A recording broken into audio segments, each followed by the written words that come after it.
It's so hard to form connections when you can't shake hands. Fortunately, I've got a good connection to the other side. In 2020, we saw the world grow more disconnected than ever. The COVID-19 pandemic saw businesses and schools shut down, quarantine and mask mandates were being put in place, and the widespread adoption of work-from-home programs and video meetings to help alleviate the potential danger and to fulfill a sense of connection that everybody was longing for. That was 5 years ago, and despite the fact that the pandemic showed us all what a disconnected world would look like, today there's more global disconnect than ever. Interestingly, even before the pandemic, some creative works seemed to sense this growing global fracture, and perhaps none more strikingly than Death Stranding.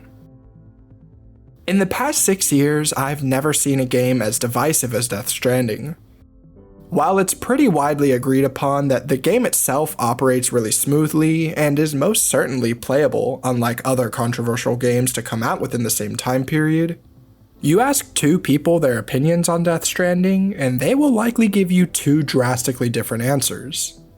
Death Stranding is a great example of a creative story with some of the most monotonous and inconvenient gameplay. Even if I like the story anyways, the game just makes no sense, so they constantly explain and re-explain things and pull every ounce of mystique out of the world they've created. I recently played Metal Gear Solid 1, and I can see how Kojima was trying to apply that narrative style to Death Stranding, but it doesn't come close to working here. But if we want to talk gameplay quickly, Egon, could you pull up the video of that FedEx guy throwing the box at the... Yep, there we go. The game is about traversal and connection, but it makes the traversal as annoying as possible. So it's never a mix of fun and relaxing, it's mostly just stressful and exasperating. Plus, they never show Norman Reedus' c***ing balls, and that's just a f***ing crime from the start.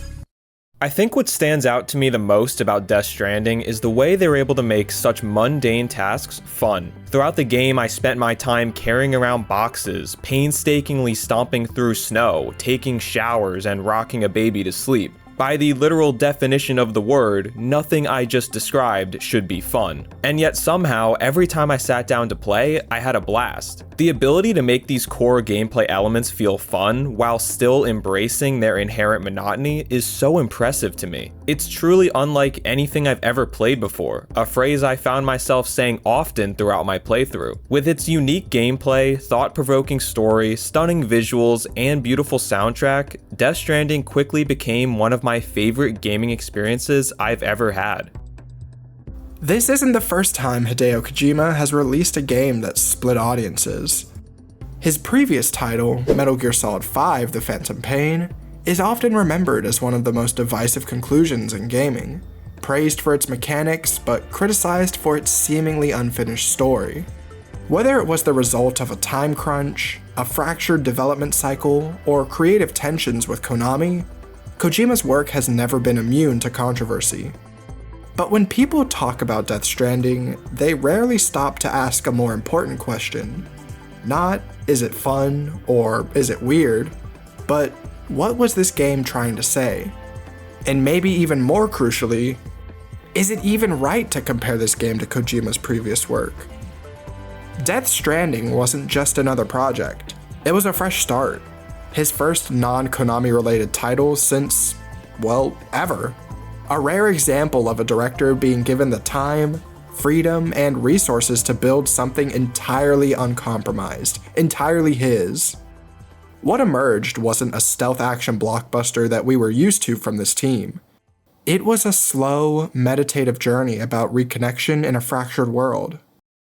In this video, we'll explore how Death Stranding speaks to themes of compassion, connection, and healing, standing in direct opposition to the rising tide of isolationism, antagonism, and division that's shaping our real-world politics today.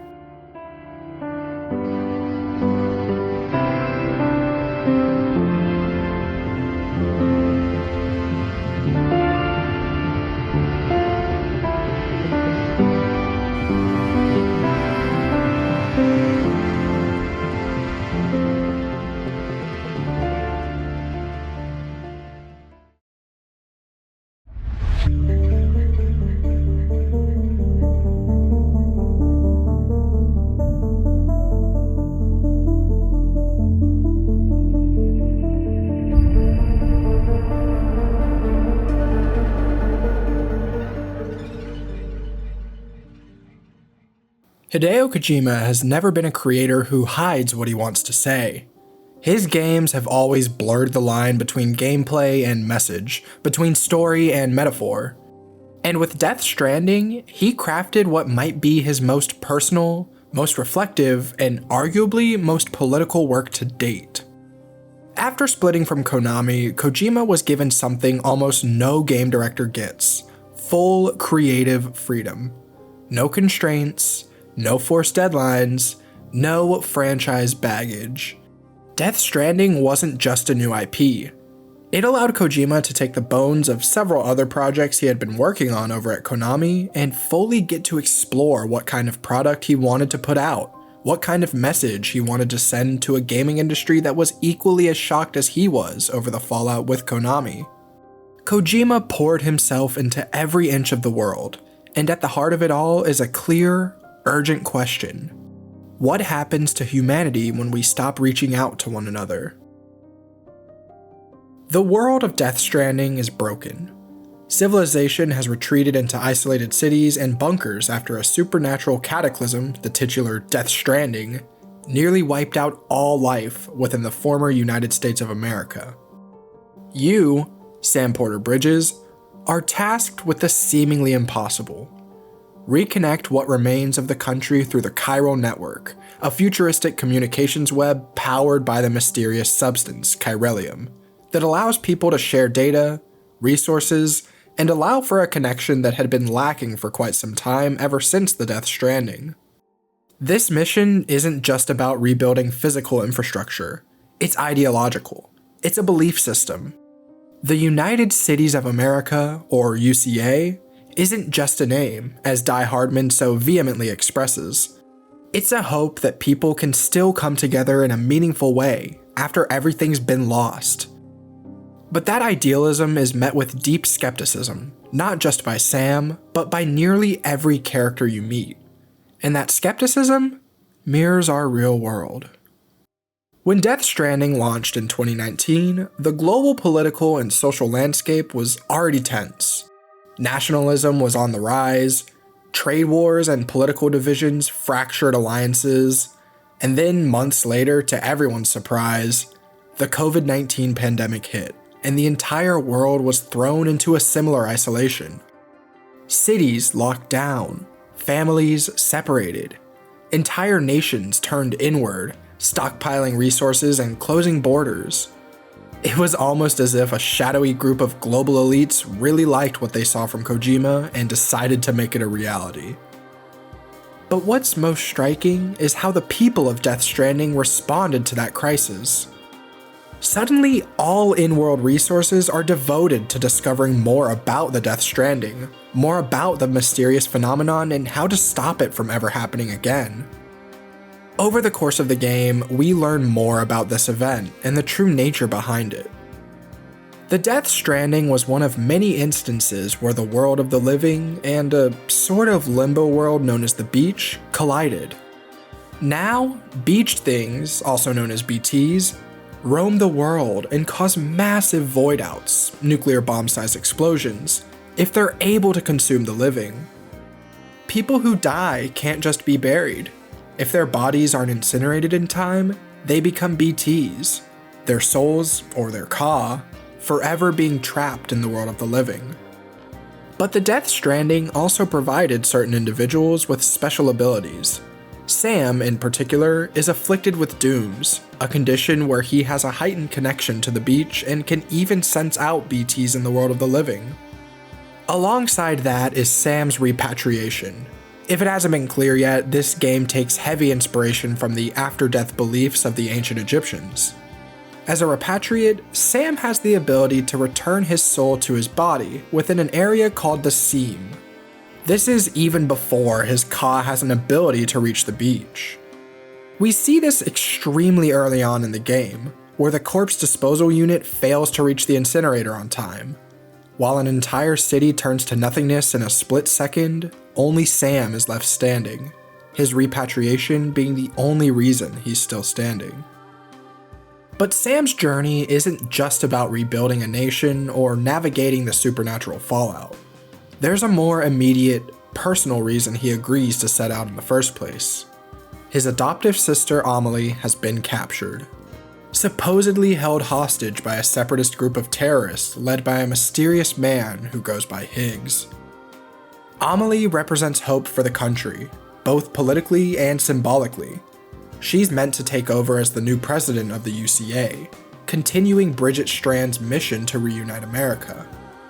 But instead of being able to lead, she's stuck on the West Coast, imprisoned on her beach and unreachable, except through fragmented holograms.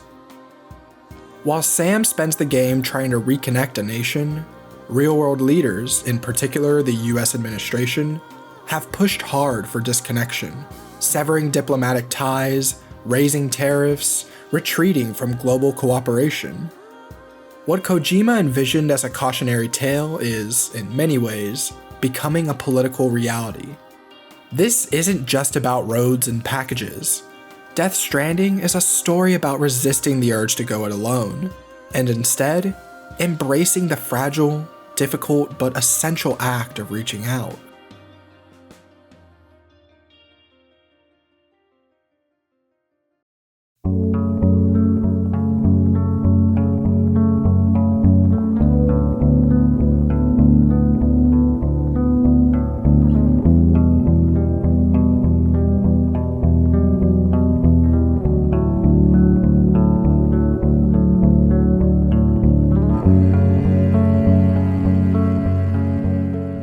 When Death Stranding launched, many dismissed it almost instantly.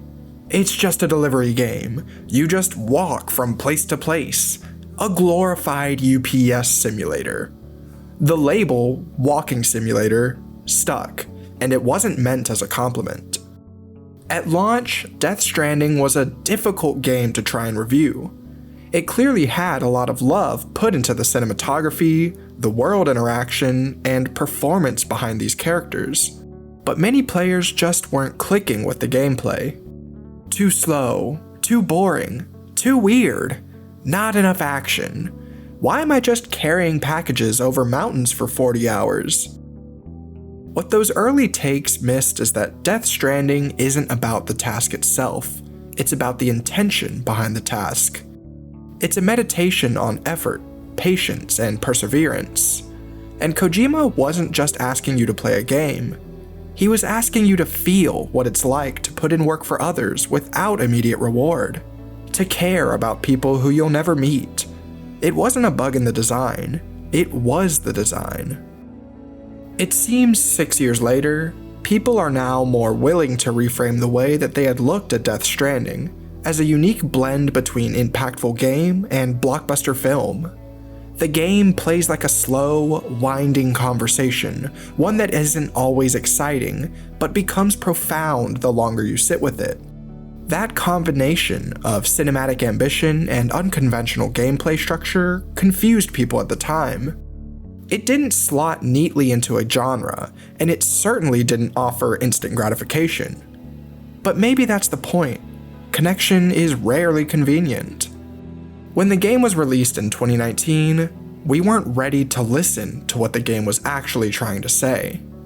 Because yes, Death Stranding is a delivery game. It's about traversing impossible terrain, one step at a time, burdened with weight, trying not to fall. Sound familiar? The slow, deliberate pace behind some of your deliveries, the endless walking, the packages, the difficult terrain management, that is the point.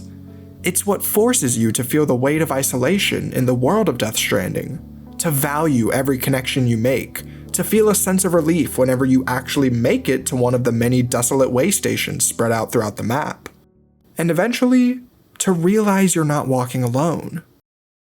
Sam starts off deeply skeptical of the UCA and human connection. He doesn't want to touch anyone, doesn't want to be touched. And in your journey, you rarely see anyone in the flesh either.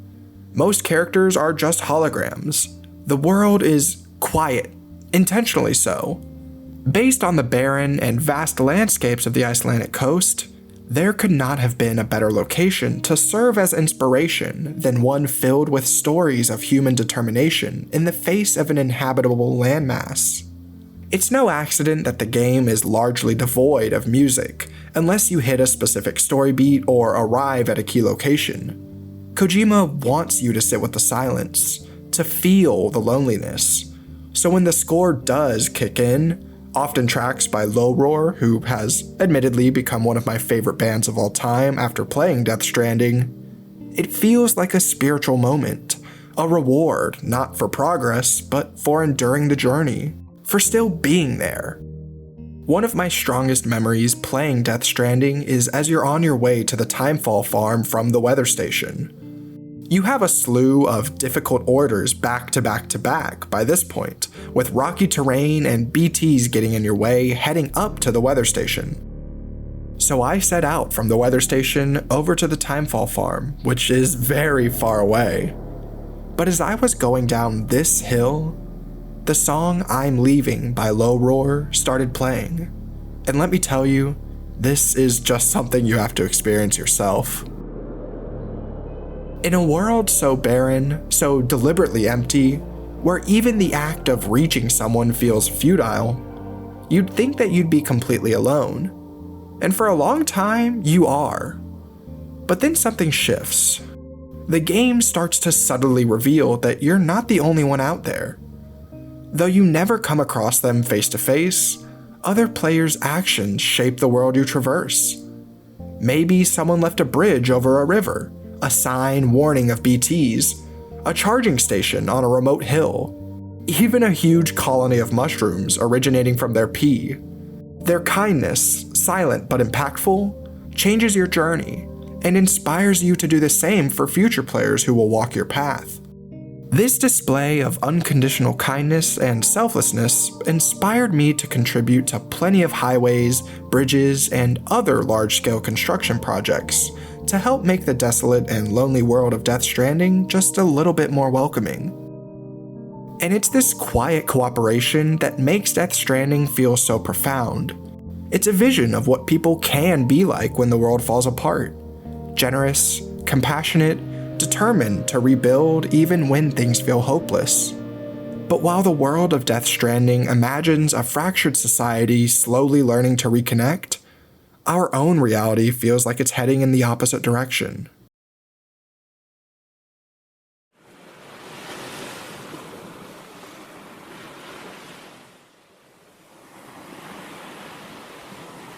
In the years since Death Stranding's release, global cooperation and connection is but a shadow of what it once used to be. Even excluding issues brought about by COVID and the supply chain holdups that it's caused, we've had two of the largest global economies, the US and China, locked in a persistent trade war, slapping tariffs on each other's exports and throttling supply chains in the process. Sanctions and restrictions on key tech, like advanced semiconductors, have become political weapons. It's a simple, hard truth. Forging ties is regarded as a risk. Immigrants have been caught in the crossfire of an ideological war that neither side will back down on. In the US, visa programs for skilled workers, students, and refugees have faced mounting restrictions. The process to reunite families or seek asylum has become increasingly bureaucratic and hostile. Even legal immigration has been framed by some leaders as a national threat. Instead of building bridges like the game recommends, we're erecting more walls. You see similar shifts elsewhere. The UK's Brexit movement was rooted in pulling away from broader European identity and cooperation. Canada and Australia have clamped down on foreign real estate investment, portraying global participation as a source of domestic instability. In nearly every direction, isolationism is on the rise, and there's nothing inherently wrong with wanting to look out for your own people. But by othering different groups and demographics, we're continuing to make the same mistakes made time after time again in our own country's past. So much of the game's emotional weight rests on acts of connection that yield no immediate payoff. You build roads not for yourself, but for whoever might walk them next. You deliver packages, knowing you may never meet the person on the other end. That kind of selfless cooperation is exactly what's missing in a world increasingly driven by results. Whether it's global vaccine distribution hoarded by rich countries, or supply chains redirected purely for political leverage, we've replaced mutual aid with strategic advantage, only willing to lend a hand if we have guaranteed that one will be there for us when we need it. Maybe that's the reason Death Stranding has only grown more resonant in the years since its release. Because as the world leans deeper into division, the game's insistence on compassion, collaboration, and shared purpose feels not just important, but urgent. The United States has long touted itself as a symbol of freedom, unity, and openness, a place where people from all walks of life could come together in pursuit of a better future. But in practice, that ideal has become increasingly hollow. Tariffs, immigration bans, increased surveillance, trade wars. These are not the actions of a country interested in connection. These are the signs of a nation retreating from the world, prioritizing control and fear over compassion and trust. We close our borders while claiming to be a beacon. We sever ties while insisting we're leaders in global cooperation. What we had nearly 2 decades ago is gone. That global cooperation, order, and mutual understanding amongst countries. Now we're far more willing to engage in a pissing contest at the detriment of our own citizens. There's a deep irony here, one that Kojima seems to understand all too well. Death Stranding's America is fractured, paranoid, and desperate to rebuild. But it tries to do so through control and surveillance, not genuine human trust. The UCA doesn't ask people to join, it pressures them to. It uses connection as a kind of leash, offering security and support through resources like the chiral printer and porter jobs through Birdges, but at the cost of autonomy. That contradiction between the language of unity and the reality of coercion mirrors much of what we see today. It's no coincidence that characters like Deadman and Die Hardman constantly emphasize the importance of bringing people into the fold, focusing exclusively on the greater picture of a whole UCA, yet offer little in the way of consent or community. Maybe that's why Sam, and so many of us playing him, are reluctant to reconnect at first. We recognize that the offer to rebuild doesn't always come with empathy. Sometimes it comes with surveillance or strings attached, as what we saw after World War II from the US and Europe to avoid the spread of communism. Sometimes, like the world around us, it's not actually asking to connect. It's asking for control using fear as leverage.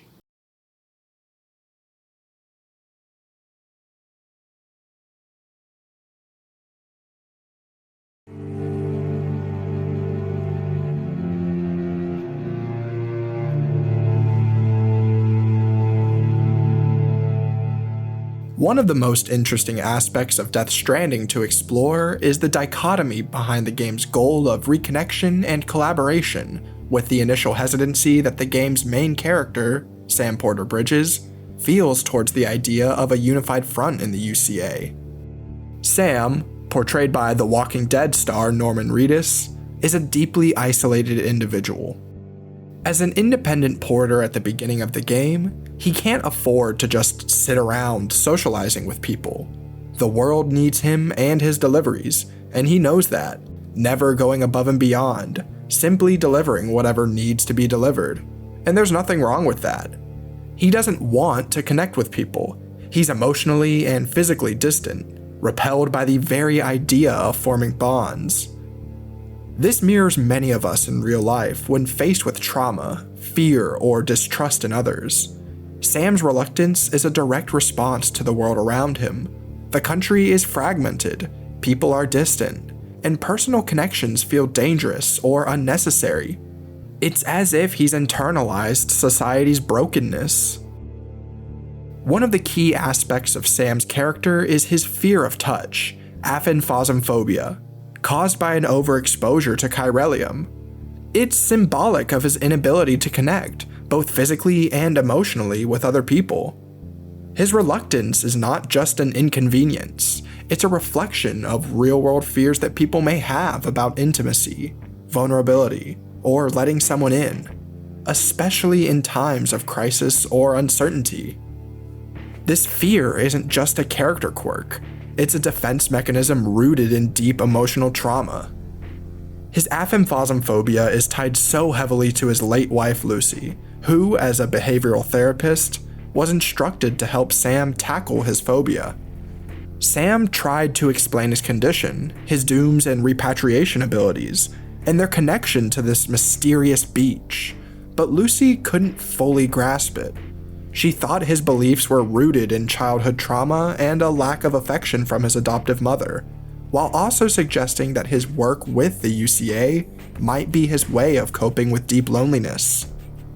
Their relationship took a significant turn after a particularly emotional session where Sam, in a moment of desperation, attempted suicide. This act caused a shift in Lucy, and they shared a powerful, emotional connection. Eventually, Lucy resigned as his therapist, and the two began a romantic relationship, eventually marrying and settling down despite the uncertain world around them.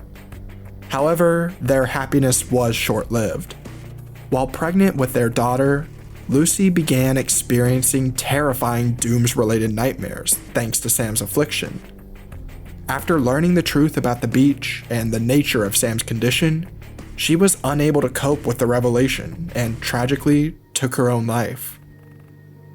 Sam was away at the time, and upon returning, he found her body just as a void out obliterated the town. His grief, compounded by the loss and survivor's guilt, led to his return to isolation and the resurgence of his aphamphasmphobia. Despite Sam regressing, over a decade later he continues to carry a picture of the two of them, a silent reminder of the love he lost and the emotional weight he still bears. The United Cities of America is central to the narrative of Death Stranding, representing humanity's last-ditch effort to reforge connections and rebuild society after the collapse of traditional governmental structures and global systems. With satellites no longer operational, no one knows if there's life outside the American landmass. All forms of global communication have ceased. This has left people in a type of silence that humanity hasn't experienced in centuries before the advent of fast, instantaneous communication overseas. The UCA, led by President Bridget Strand and later her successor Die Hardman, is the embodiment of a vision for unity, an ideal to reestablish a fractured world. The UCA's ambition is monumental. It's not just about infrastructure, roads, bridges, or zip lines. The true focus of the UCA is reconnection on a human scale. The organization aims to bring back a sense of shared purpose, of humanity working together towards a common cause. It's a utopian vision born out of a necessity in a world that has been torn apart by the Death Stranding. Despite its lofty ideals, the UCA's vision is far from perfect. The organization's central premise, uniting desperate people for a greater cause, is constantly challenged by the dark undercurrents of power struggles and differing visions of what America's future should look like. Figures like Die Hardman, who works within the UCA, and those who reject the organization, such as the separatist group led by that mysterious Higgs figure, represent opposing views on how society should be restructured.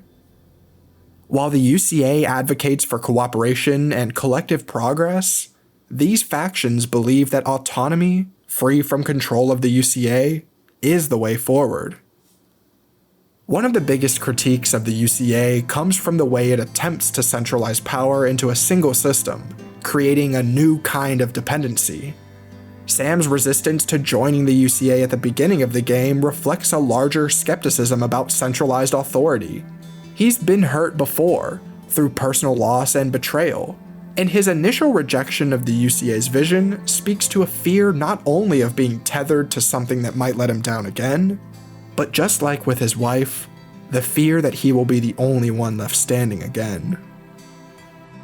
While Sam remains isolated and reluctant to connect, Another of the game's characters, Fragile, presents a different approach to survival in the post-Death Stranding world. Like Sam, she too suffers from dooms, and her past is marred by loss and betrayal, primarily at the hand of Higgs. However, Fragile's character represents resilience in a way that Sam struggles to achieve. She doesn't retreat into herself, but instead uses her trauma as a catalyst for action. Her competency and drive, especially her ability to transport across vast distances while facing the same dangers Sam faces, serve as a stark contrast to his apathy. Fragile's role in Sam's journey is subtle but powerful. Through their interactions, especially during moments of personal exchange, she challenges Sam's belief that he is better off alone. She shares her own painful backstory, losing her company, the people she loved, and even her own ability to touch others. And yet, she chooses to keep moving forward. For Sam, who is trapped in grief and isolated by his fear of connection, Fragile becomes both a mirror and a bridge. She exemplifies the strength it takes to endure in a world that offers so little hope. And through her, Sam begins to realize that connection, no matter how painful, is something worth striving for. Despite Sam's initial hesitations, the UCA's broader vision of connectivity serves as the backbone of the gameplay. As Sam delivers packages and reconnects settlements to the network, he plays a pivotal role in establishing the country to come back together, piece by piece. This process is a metaphor for the real-world challenges we face in terms of building social, political, and economic connections. Sam's work in the game echoes the challenges of overcoming barriers, be it geographical, ideological, or emotional, that separate us in the real world.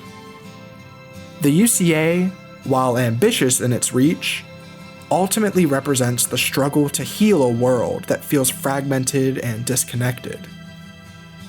While the UCA represents the hope of rebuilding, its vision is fraught with complexity and flaws. The game's story questions the cost of reconnection and the limits of collective effort. Is the pursuit of unity worth the potential sacrifice of individual autonomy? As Sam and the other characters struggle with their personal journeys, the UCA's vision serves as a larger allegory for the tension between personal freedom and the desire for a connected, unified society. The outcome of this journey, one of healing, growth, and connection, is something that each player must come to terms with, reflecting their own views on what it means to be connected to others in a fractured world.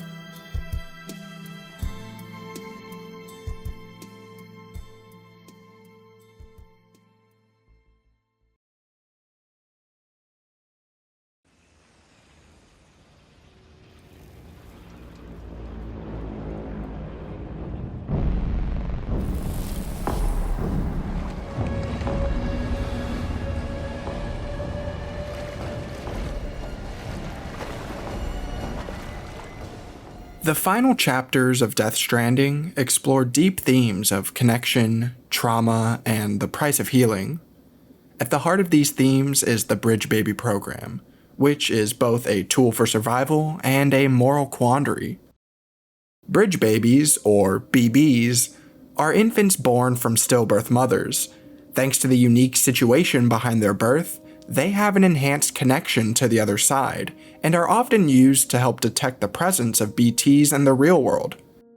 They are essential to the UCA's efforts to reconnect America.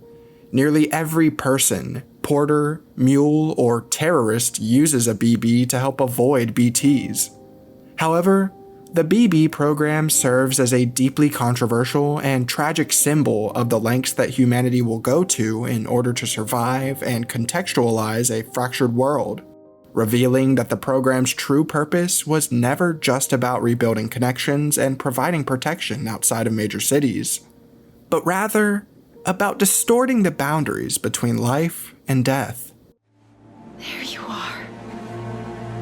The BB program had a lot of support, funding, and research thanks to UCA President Bridget Strand and her goals to reconnect the continent. But that was never the focal point behind her support for this new, risky BB technology. Bridget exists both in the world of the living and on the beach as an extinction entity going by the name Amelie. As an EE, Amelie represents the force of extinction itself, one that drives the cycle of life, death, and rebirth. She is intrinsically linked to the death of the world, carrying with her the inevitability of humankind's end. However, her presence in the living world through Bridget allows her to manipulate and shape the course of human history, pushing for the reunification of humanity and the stabilization of society, even while knowing that extinction is the eventual, inevitable fate. Bridget's support of the BB program is thus driven not just by a desire to reconnect the world and help humanity rebuild, but by her need to maintain control over the cycle of life and death. The BBs, tethered as they are to the beach, are seen as tools for transcending the boundaries between life and death. They are the embodiment of her desire to reconcile the living world with the afterlife, enabling the living to reach across to the dead and interact with the beach, literally bridging the two. However, this connection comes at a tremendous emotional cost to those involved, especially for one Clifford Unger, whose son was the first BB. Cliff's wife, who had been left brain dead after a horrible accident, was the perfect candidate for the BB program. In his grief, Cliff agreed to let his wife's body be used in the creation of a BB, unaware of the lengths that he and his family would have to go through thanks to the UCA. The emotional burden that Cliff carries is immense. He sees the BB program as an abomination, a violation of the natural order, and an affront to the memory of his wife and son. To him, Sam's use of a BB is a constant reminder of this twisted reality, one that is impossible to accept. His grief, compounded by the knowledge that his son was essentially used as a tool to connect with the other world, drives him to despise the very system that Sam is a part of. His actions throughout the game are driven by a deep sense of betrayal, not only by the UCA, but by Sam, who unknowingly embodies the very thing Cliff resents, the living child of the BB program. As players progress through the game, Sam begins to experience occasional memories of Cliff, especially when he plugs into his BB to access its connection to the world of the dead. These memories are fragmented, offering glimpses into Cliff's anguish and frustration, as well as the tragic past that has shaped his perception of the BB program. These moments serve as emotional touchpoints, providing the player with insight into Cliff's internal struggle and the shared history between him and Sam. These memories also tie into the narrative of Death Stranding, reinforcing the themes of grief and connection, as Sam unwittingly relives moments from Cliff's past. Brought you an astronaut. Mankind can go anywhere, even outer space. You'll be out of there in no time. And the second all this is over, I'm going to take you wherever you want to go.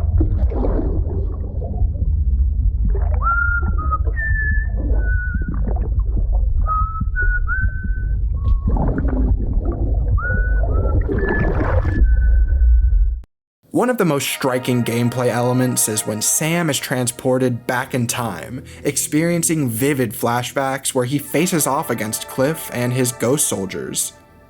These battles, which are more than just physical confrontations, represent the ongoing emotional conflict between Sam and Cliff.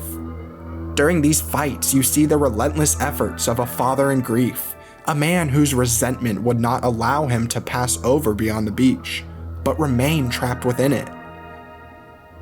The confrontation with Cliff and his ghost soldiers is a manifestation of Cliff's unresolved grief and anger, but it also forces Sam to grapple with his own unresolved feelings.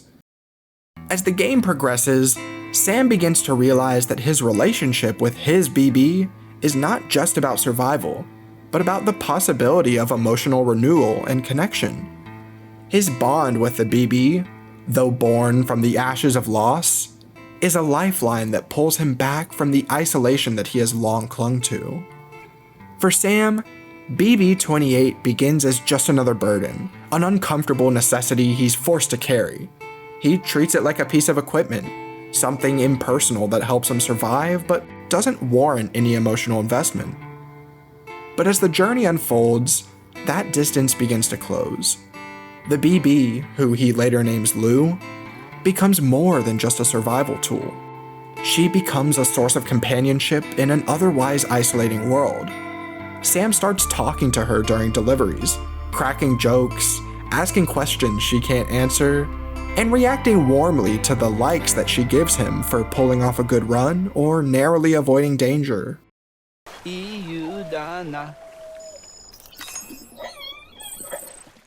Their bond, subtle but steady, becomes one of the most heartfelt threads of the game.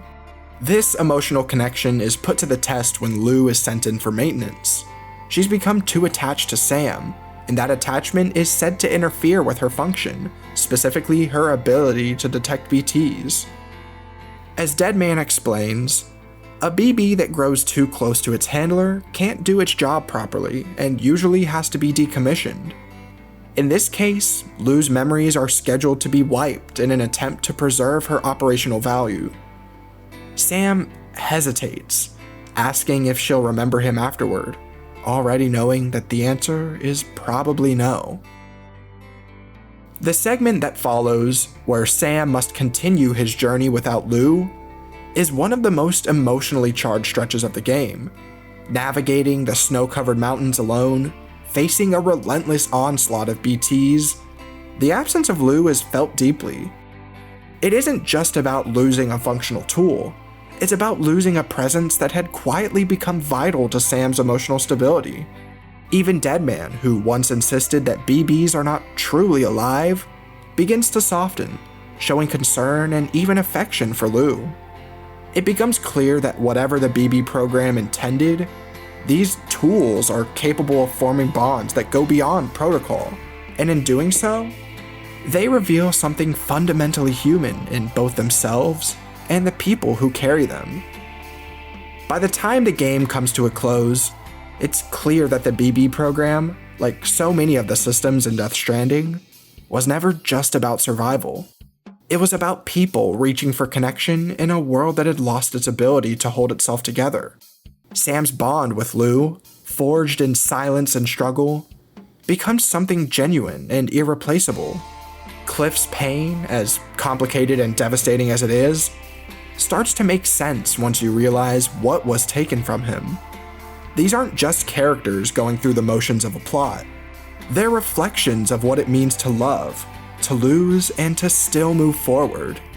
And when all those threads come together, it sets the stage perfectly for the game's final cutscene, a moment where everything Sam has learned about connection, grief, and healing comes full circle.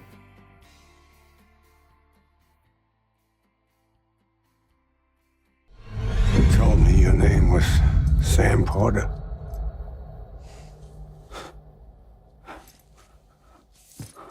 But you're Sam Bridges. My son. My bridge to the future. For much of Death Stranding, Sam has been an isolated, reluctant figure, dragging himself through a world that's crumbling, emotionally distant, and largely uninterested in the lofty ideals of Bridges and the UCA. The UCA's mission to reconnect a fractured nation always felt like a distant, abstract concept to Sam, something he was compelled to carry out but never truly believed in. Reconnecting America wasn't his goal. He was only really focused on saving Amelie. He didn't trust the UCA's rhetoric of unity or ideals, and if anything, he saw it just as another burden to bear. But as Sam approaches Edge Knot City, he faces off with the terrorists who have been destabilizing his mission. For all his talk of destruction and bringing about the end of the world, Higgs has something in common with Sam. He's jaded, disillusioned, and hardened by the devastation around him. Where Sam had pushed people away, Higgs sought to tear everything down entirely. The contrast between the two, one who finally has something worth fighting for in Lou and the several other connections made along the way, and the other pushing towards a brutal, inevitable end, presents an emotionally loaded confrontation. Sam's disdain for Higgs and the terrorists run deeper than just the physical conflict between them. Higgs represents everything Sam has come to resent about the world he's stuck in. Feudal ideals, hopelessness, and a desire to give up rather than fight. Sam's resistance isn't about standing up for hope. It's about rejecting Higgs's idea that this world should just burn. He refuses to let that happen, not out of any deep desire for the UCA's vision to come to life, but simply because he can't accept that everything he's fought for up until this point has been for nothing. And we grow to adopt these feelings as well. For as lifeless as the world of Death Stranding has been, it's been those small connections that show why this world is worth fighting for. But the revelation of Amelie's true nature complicates things even further. Up until this point, Sam has been trying to fulfill a mission without ever truly understanding its depth. Amelie, whom he's been relentlessly working to deliver to the capital, has always seemed like a symbol of hope. But that hope has felt distant, abstract, and disconnected from Sam's own reality. As Sam reconnects with her, he comes to learn that she isn't just a representative of the future of America. She is, in fact, an extinction entity, a force tied to the inevitable end of humanity. The truth is jarring. Sam is no longer delivering her for some larger vision of hope. The reality of what Amelie represents, both to the world and to Sam personally, forces him to confront everything he's been avoiding. She's not the figurehead of a unified nation or a symbol of progress. She's tied to the end of it all. Their relationship, which has always been distant, now takes on a far more personal weight. He's not simply walking towards a brighter future.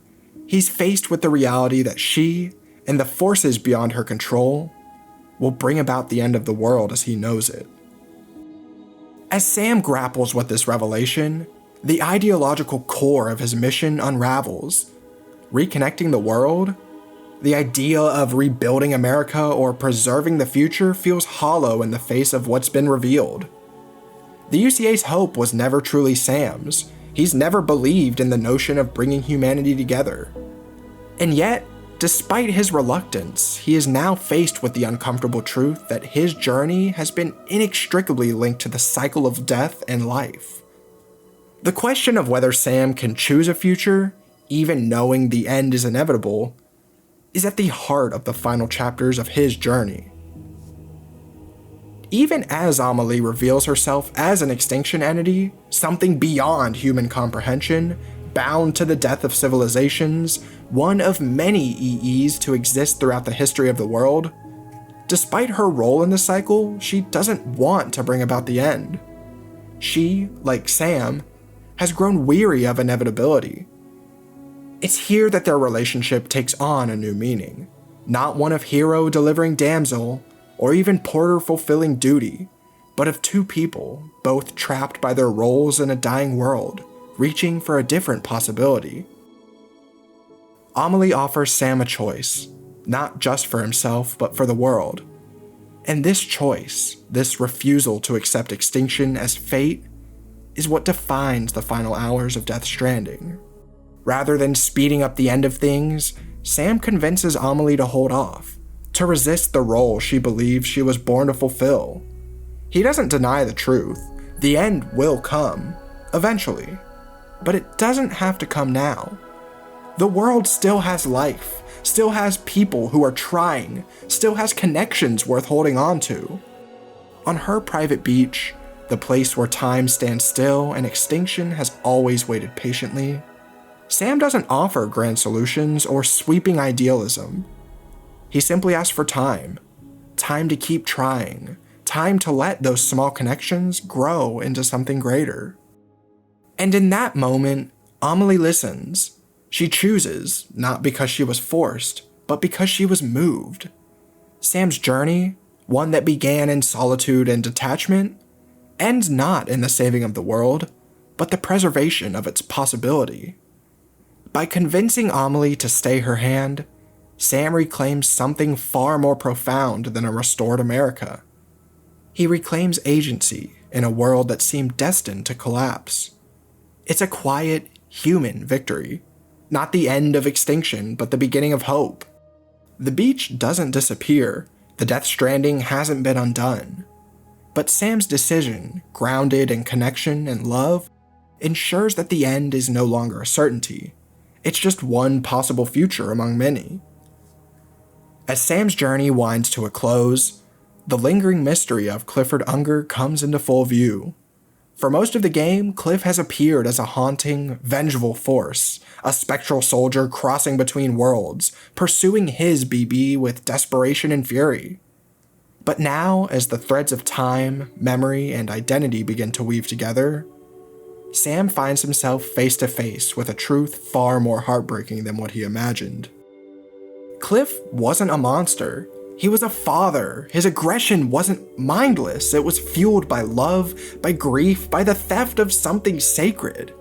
BB was never just a bridge baby to him. It was his baby, his son, Sam. Through a surreal and devastating series of visions on the beach, Sam relives Cliff's final moments. The betrayal by those he once trusted, the murder at the hands of a system that saw his child as property, and the desperate attempt to hold on to something, someone he was never meant to lose. In these quiet, solemn exchanges, father and son reunite, not through blood, but through emotion. Cliff, no longer the wrathful specter we once feared, now appears tender and mournful. He holds Sam not as an object of vengeance or a symbol of what he lost, but simply as a son, the child he once cradled and mourned. For Sam, who has spent a lifetime avoiding connection, burying his trauma, and shielding himself from vulnerability, this becomes the most profound bond he's ever formed. It's not a connection built by duty, by technology, or by mission, but one born of shared pain, love, and long-delayed release. In letting Cliff go, Sam finally allows himself to grieve, to heal, to remember. We begin to understand the fragmented lines Cliff muttered during his appearances on the beach. They were never meant for our BB. They were directed at his BB, the son standing before him all along. And it's here, in this moment of clarity, that Death Stranding reveals its most potent emotional core. Cliff, a man whose life ended in betrayal and unbearable loss, reaches beyond death, not with bitterness, but with grace. In his final moments, he doesn't curse the world. He reaches out to support those still fighting for it. And although his story ends in tragedy, there is peace in knowing that the BB he once saved by taking him out from the pod grew into someone who would go on to reconnect a fractured world. Cliff's closure ripples outward. Die Hardman, once a stoic, unshakable figure in the UCA's hierarchy, breaks down in front of Sam, removing his mask. He confesses his guilt. He was the one who carried out Bridget's order to kill Cliff. He's lived with that burden ever since, his loyalty to the UCA tainted by blood and betrayal. But Sam doesn't react with anger. He listens. And in doing so, he offers Die Hardman what he himself was never given: forgiveness. This moment doesn't absolve Die Hardman, but it releases him. Like Cliff, he is no longer chained to his past. After everything, after the final confrontation with Amelie, after the emotional closure with Cliff, it seems like the world might finally settle. But Death Stranding has one last, devastating task for Sam. Deadman delivers the heartbreaking news. Lou is dead. The BB who had accompanied Sam through every storm, every fall, every ghost-ridden plane, now lies lifeless in her pod. BB units, once expired, must be incinerated immediately to avoid necrosis. And so Sam, this man who has spent his life walking alone, carrying bodies, carrying trauma, is asked to carry one more. The final delivery. Lou's remains. To the same mountain incinerator where he once burned his adoptive mother's corpse. What follows is a quiet, haunting journey. There are no enemies, no BTs, no music, until eventually, BB's theme begins to play. There's no gameplay challenge, just an emotional weight. The terrain is familiar, but it feels heavier, lonelier. Sam walks up the mountain with Lou strapped to his pack, each step marked by a growing sense of dread. We aren't saying goodbye to a tool or a mission companion. We're letting go of the only real bond that Sam and us, the player, have built over the course of the game. After reconnecting the entire country, Sam is now forced to sever the one connection that matters the most to him. When Sam finally reaches the incinerator, he pauses. He lays Lou on the table before cutting away to that final flashback between Sam and Cliff. And when we return, the mood is shifted. Lou is no longer on the table. Sam has taken her out of the pod, cradling her in his arms, desperately trying to revive her. CPR, again and again. A moment that feels futile, painful to watch, but also vital. Because for the first time, Sam isn't just delivering something, he's fighting for it. He refuses to lose her, refuses to believe this is the end. Watching this is devastating. Sam attempting over and over to resuscitate her, trying to be delicate since he can't apply the same CPR force to such a small, fragile body. Doing anything he can think of just to save the one thing that serves not only as his bridge to the past, but his path for the future. And then, Lou gasps. It's subtle, but it changes everything. Sam, the man who began this journey, unable to touch another human being, who recoiled from connection and closeness, now holds a living, breathing child in his arms. As he steps outside the incinerator, we see that the world itself has changed. The timefall rain, once a constant, corrosive force, is now normal. The rainbow above is no longer inverted. Aspects of the world that were once known before the Death Stranding are returning. Sam walks down the mountain, no longer a porter burdened with death, but a father reborn through connection, healed through love. The world may still be uncertain, but for the first time in a long time, there's hope. Not in grand ideals, not in systems or governments, but in people. It's the simple, powerful act of choosing to hold on, to fight for what matters most. Sam walks away, free from the shackles that kept him reluctantly within the UCA, free from the responsibility to reconnect a country far out of any one-man's scope, and free to live a life he chooses with the daughter he's come to love over his journey. Death Stranding was born from a fractured world, developed in the shadow of global division, digital isolation, and the creeping dread of environmental collapse. By the time it was released, its themes of loneliness, disconnection, and the quiet labor of rebuilding community felt uncannily relevant. And then came the pandemic. Suddenly, this strange game about a man walking across a broken America, delivering packages to people holed up in bunkers, no longer felt like fiction. It felt prophetic. Leading up to Death Stranding's release, Hideo Kojima said, "I'm very prone to loneliness. I think there are similar people around the world, especially gamers. They don't feel like they fit into society or their community. So when those people play this game, they realize people like them exist all over the world. Knowing that even though I'm lonely, there are others like me. Makes you feel at ease." But Death Stranding's message was never just a snapshot of a single crisis. It's not tied to one administration, one culture, or one moment in history. It's a story about endurance, about how we keep going, even when everything feels like it's falling apart. And in that, it becomes timeless. In a world still wrestling with the aftermath of collective trauma, political unrest, climate anxiety, war, economic uncertainty, and the erosion of public trust, Death Stranding dares to ask, can we still care? Can we still connect? Can we still build bridges even when it's easier to wall ourselves off? At the beginning of the game, we're given a quote from Kobo Abe's Nawa, a story about letting go of tradition and embracing the unknown. It reads, "The stick and the rope are two of mankind's oldest tools, the stick to keep the bad away and the rope to pull the good towards us. They were our first friends of our own invention. Wherever there were people, there were the rope and the stick."